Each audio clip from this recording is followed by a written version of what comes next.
Assalamualaikum warahmatullahi wabarakatuh. Perkenalkan, nama saya Alex Saputra dengan NIM 2010601036.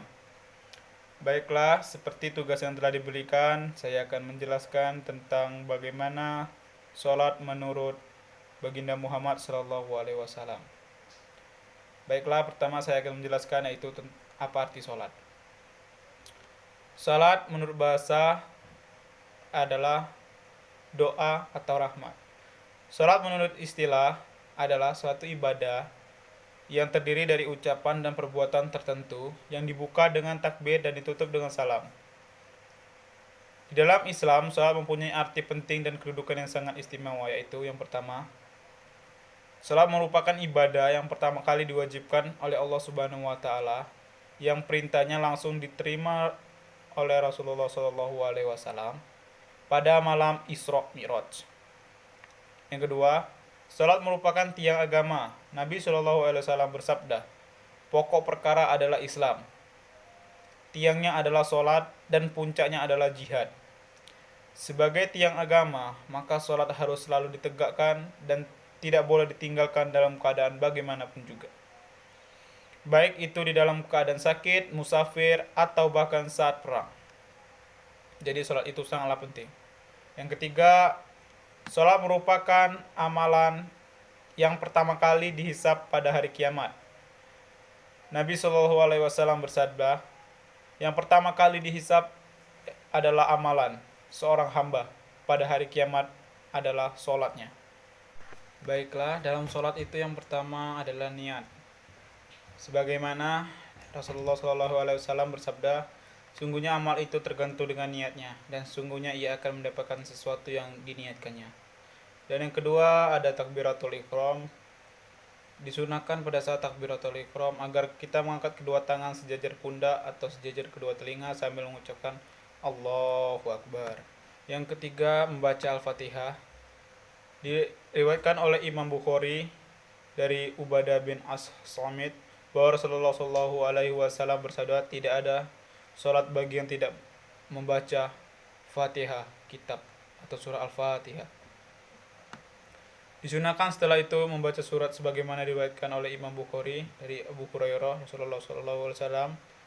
Jika kalian tidak tambah selain Al-Fatihah, maka itu sudah cukup. Namun bila kalian tambah setelahnya itu lebih baik. Ini maksud adalah ayat-ayat pendek. Selanjutnya adalah doa iftitah. Sebagaimana Imam Muslim dari Abu Zur'ah dan dari Abu Hurairah, dia berkata, apabila Rasulullah SAW bertakbir ketika sholat, maka beliau diam sejenak sebelum baca Al-Fatihah. Wahai Rasulullah, dimaya dan ibuku, apa yang engkau baca saat engkau diam dan di antara takbir dan membaca Al-Fatihah?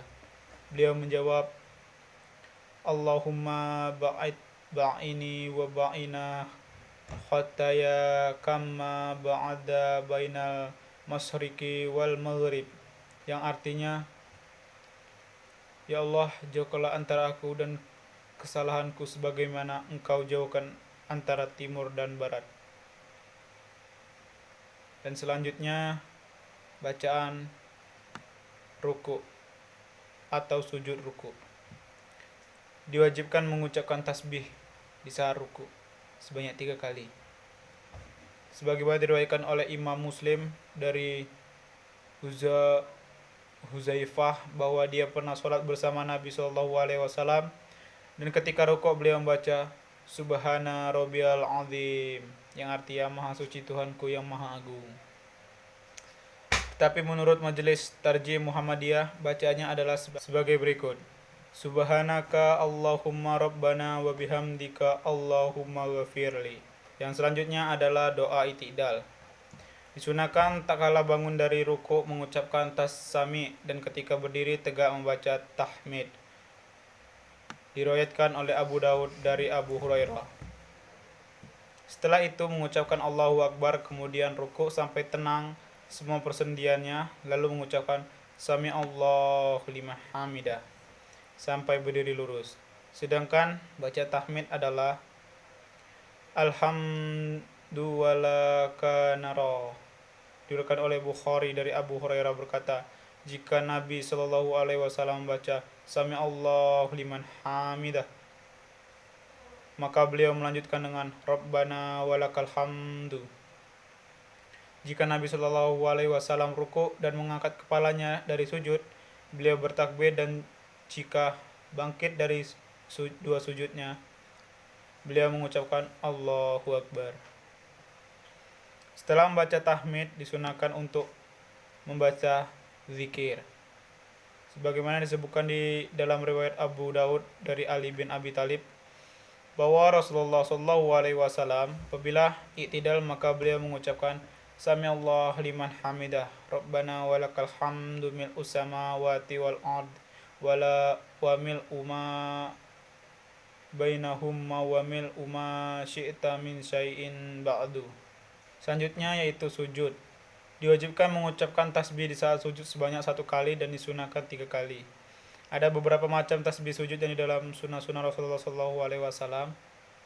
Di antaranya diriwayatkan oleh Muslim dari Huzaifah bahwa ia pernah sholat bersama Nabi SAW, dan ketika sujud beliau membaca Subhana Rabbiyal A'la, Maha suci Tuhanku yang maha tinggi. Selanjutnya adalah duduk di antara dua sujud.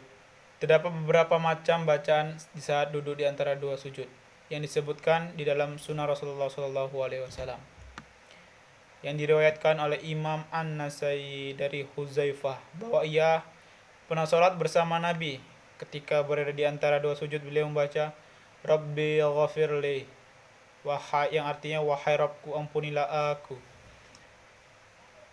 dan juga pernah membaca Allahumma ghafirli warhamni wa'afini wa'adhini warzuqni, ya Allah, yang artinya ya Allah anugerahkanlah untukku ampunan, rahmat, kesejahteraan, dan petunjuk dan rizki. Yang selanjutnya yaitu doa tasyahud. Dan di rakaat kedua pada sholat yang 4 atau 3 rakaat disunahkan untuk duduk di tasyahud awal dengan membaca bacaan tasyahud dan sholawat atas Nabi. Di antara bacaan tasyahud yang disunahkan adalah At-tahiyatul wassalawatu thayyibat, Assalamu alayka yuhan nabiyyu wa rahmatullahi wa barakatuh, Assalamu alayna wa ala ibadillah hajjolihin, Asyhadu an la ilaha illallah wa asyhadu anna muhammadan abduhu wa rasuluh. Dan dilanjutkan doa sudah tasyahud akhir, yaitu Allahumma sholli ala Muhammad wa ala ali Muhammad kama sholaita ala Ibrahim wa ala ali Ibrahim innaka hamidun majid. Allahumma barik ala Muhammadin wa ala alihi Muhammad kama barakta ala Ibrahim wa ala ali Ibrahim innaka hamidun majid.